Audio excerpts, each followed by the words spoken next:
नमस्कार, मैं हूं सुरेंद्र गोस्वामी। आपका स्वागत है मेरे चैनल गोस्वामी भक्ति आनंद में। आशा करता हूं कि आप अच्छे होंगे।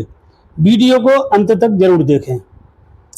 बरसात का मौसम आता है तो बहुत सारी बीमारियों का आगमन होता है। बच्चे तो इसकी चपेट में आते ही हैं, लेकिन बड़े भी बीमारियों का शिकार हो जाते हैं, क्योंकि इसमें सीलन बढ़ने से कई दिक्कतें होती हैं। बारिश में भीगने से भी कई समस्याएं पैदा हो जाती हैं। बरसात में बच्चों को भीगना तो बहुत अच्छा लगता है, और बड़ों को भी। छुट्टी का दिन है, बारिश हो रही है तो ऊपर छत पर जाकर बारिश में नहाते हैं, तो उससे जो घमौरियां शरीर में होती हैं उनमें भी आराम मिल जाता है ना। और बच्चे तो मौका नहीं छोड़ते भीगने का। बारिश का मौसम तपती गर्मी में बहुत राहत देता है, लेकिन पेरेंट्स के लिए एक चुनौती बनकर आता है, क्योंकि बच्चों की इम्यूनिटी कमजोर होती है। जब वो भीग जाते हैं इस मौसम में तो जल्दी बीमार होने की संभावना बढ़ जाती है और बच्चे बीमार भी हो जाते हैं। इस मौसम में बच्चों में कई बीमारियों का रिस्क बढ़ जाता है, जैसे वायरल फीवर ये बढ़ जाता है। भीगे, थोड़ा सा उनको सर्दी का एहसास हुआ और पता लगा कि बुखार आ गया, वायरल बुखार आ गया, और ये 2 दिन में भी ठीक हो सकता है, इससे ज़्यादा भी रह सकता है। टाइफाइड बन सकता है बुखार से ही। सर्दी खांसी दोनों हो सकती हैं ना। डायरिया हो सकता है, कॉलरा हो सकता है, निमोनिया भी हो सकता है, डेंगू मलेरिया जैसी बीमारी हो सकती है, और आंखों में इन्फेक्शन हो सकता है। बारिश में बच्चों की सेहत को लेकर काफी सतर्क रहना चाहिए, और बच्चों में कई सारे लक्षण बरसात में भीगने के बाद हो जाते हैं, उनको नजरअंदाज ना करें, है ना। जैसे अगर लगातार तेज बुखार 2 दिन तक रहे तो उसको हल्के में ना लें। अगर उल्टी के साथ दस्त भी हो रहे हों तो भी ये चिंता का विषय हो जाता है। अगर शरीर पर लाल दाने या रैशेज हो जाएं तो तुरंत डॉक्टर को दिखाएं। बच्चा ज्यादा उदास रह रहा है, तुरंत डॉक्टर को दिखाइए। चिड़चिड़ापन बढ़ गया है, चिड़चिड़ा महसूस करें बच्चों को। आप देखें कि बारिश में भीगने के बाद 1 दिन 2 दिन बाद बच्चा चिड़चिड़ा हो गया है, तो ये बारिश में भीगने का साइड इफेक्ट है। और खाने पीने में बच्चे का मन ना लग रहा हो, वो खाना दो आप कोई भी, मेरा मन नहीं है, मुझे भूख नहीं है ना, तो इसको थोड़ा ध्यान दें इस पर। उसके जोड़ों या मांसपेशियों में दर्द हो तो भी डॉक्टर को दिखाएं। और पेट में दर्द या ऐंठन महसूस कर रहा हो तो अपने डॉक्टर को, बच्चे को जरूर दिखाएं। मतलब लापरवाही बिल्कुल ना करें। ये बारिश में भीगने के लक्षण हैं। बारिश में बच्चों की देखभाल के दौरान पेरेंट्स को अतिरिक्त सतर्कता बरतने की जरूरत होती है। उनमें क्या है कि बच्चों को भीगने से रोकें, क्योंकि बच्चे क्या है कि ज्यादा देर तक भीगते हैं।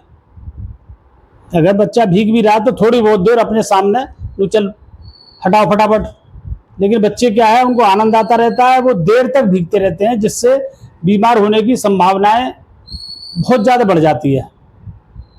तो पहले तो बारिश में ना भीगने ही ना दें। अगर भीग भी जाए तो तुरंत कपड़े बदलें उनके, और बदलने से पहले टॉवल से सिर अच्छी तरह पोंछें और शरीर को भी बहुत अच्छी तरह से पोंछें, और तुरंत कपड़े पहनवा दें। बासी खाना या बाहर की खुली चीज़ें बिल्कुल ना खाने दें, क्योंकि इसको तो हमारा जो खाद्य विभाग का जो के अधिकारी कर्मचारी हैं, ये शहरों में अक्सर, कस्बों में, शहरों में, गांव में तो नहीं जाते, सब जगह घूमते रहते हैं।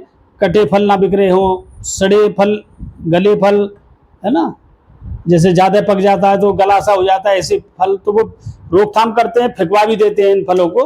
तो बासी खाना और बाहर के कटी और खुली चीज़ें बिल्कुल ना खाने दें। अच्छा, पानी या तो उबला हुआ पिलाएं या फिल्टर का पिलाएं, क्योंकि पानी उबल कर भी उसकी गुणवत्ता सुधर जाती है और फिल्टर का पानी तो ठीक आएगा ही आएगा, तो बच्चों को वही पीने को दें। खाने से पहले और टॉयलेट के बाद हाथ धोने की आदत डालें बच्चों को। बच्चे क्या करते हैं, साबुन लिया, मान लो आपने कहा भी हाथ धो ठीक से, हाथ साबुन लिया और फटाक धो दिए, है ना। 20 सेकंड तक कम से कम हाथ मलने चाहिए, बच्चों को भी और बड़ों को भी। मच्छरों से बचने के लिए या तो मच्छरदानी में सुलाएं बच्चों को, या फिर क्रीम या नेचुरल रेपेलेंट इस्तेमाल करें। और बच्चे को डाइट में विटामिन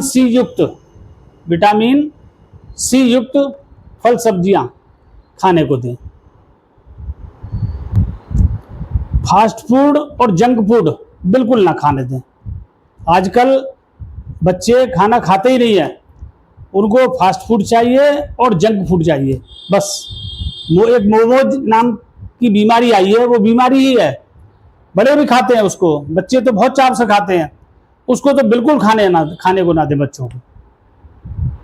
बच्चे तो जिद हर चीज़ के लिए करते हैं, लेकिन पेरेंट्स की जिम्मेदारी है उनको क्या खिलाना क्या नहीं खिलाना, है ना। थोड़ा इसका ध्यान रखा जाए। घर और आसपास सफाई का ध्यान रखें। कचरा और पानी जमा ना होने दें।